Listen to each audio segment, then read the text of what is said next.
भारत के सबसे रोमांचक गेमिंग प्लेटफॉर्म विंजो पर हैं 70 से भी ज्यादा गेम्स। तो खेलो अपने मनपसंद गेम्स और रोज जीतो करोड़ों के इनाम। Download now from winzogames.com। Game में वित्तीय जोखिम शामिल है और इसकी आदत लग सकती है। जिम्मेदारी और अपनी जोखिम पर खेलें।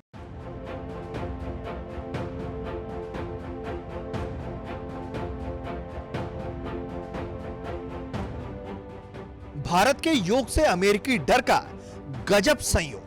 योग मत करना, हिंदुत्व का विस्तार हो जाएगा। जी, ये डर है अमेरिका की एक संस्थान का। अब ऐसे संस्थाओं का तो भगवान ही भला करे। अलबामा के पब्लिक स्कूलों में योग को शुरू करने के लिए बिल लाया गया। बिल का मकसद अलबामा के पब्लिक स्कूलों में इलेक्टिव विषय के तौर पर योग को रखा जाना है। इसका मकसद स्कूलों में योग कराना है। बिल को सीनेट में पेश करने वाले ग्रे का कहना है कि योग करने से मानसिक शांति मिलती है और शारीरिक रूप से फायदा होता है। ग्रे एथलीट भी रहे हैं। उन्होंने कहा है कि एथलीट अलबामा और ऑर्बन विश्वविद्यालयों में योग करते हैं। लोग मेथोडिस्ट चर्च में योग करते हैं। इतने सारे लोग योग करते हैं, फिर अलबामा के स्कूलों में क्यों नहीं किया जाता? अलबामा सीनेट जुडिशरी कमेटी ने ईसाई कंजर्वेटिव प्रतिनिधियों के विरोध के बाद बिल को रोक दिया, जिसमें अलबामा के चीफ जस्टिस रॉय मूर के फाउंडेशन फॉर मोरल लॉ के प्रतिनिधि शामिल थे। मीडिया रिपोर्ट के मुताबिक उनका दावा था कि योग पब्लिक स्कूलों में हिंदू धर्म के अनुयायियों को बढ़ाएगा।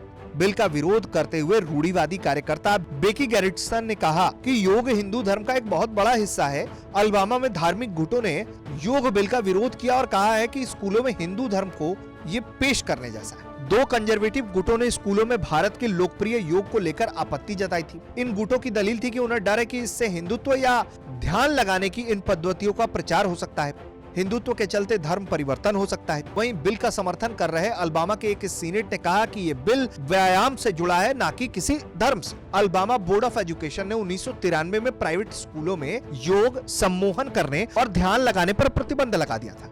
पिछले साल मार्च में डेमोक्रेटिक पार्टी के जेरेमी ग्रे योग बिल लेकर आए थे। उस दौरान अलबामा के प्रतिनिधि सभा में योग बिल पारित करने के समर्थन में 84 और विरोध में 17 वोट पड़े, लेकिन बिल को मंजूरी देने के लिए प्रतिनिधि सभा के सामने भेज दिया गया, जहां इसे मंजूरी नहीं मिल पाई। भारत में योगाभ्यास की परंपरा तकरीबन 5000 साल पुरानी है और 11 दिसंबर 2014 को संयुक्त राष्ट्र के 177 सदस्यों द्वारा 21 जून को अंतर्राष्ट्रीय योग दिवस मनाने के प्रस्ताव को मंजूरी मिली।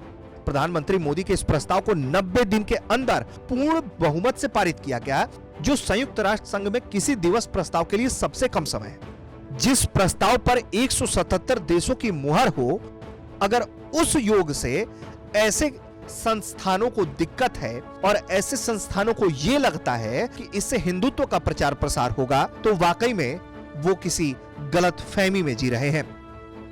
ब्यूरो रिपोर्ट, भारत तक।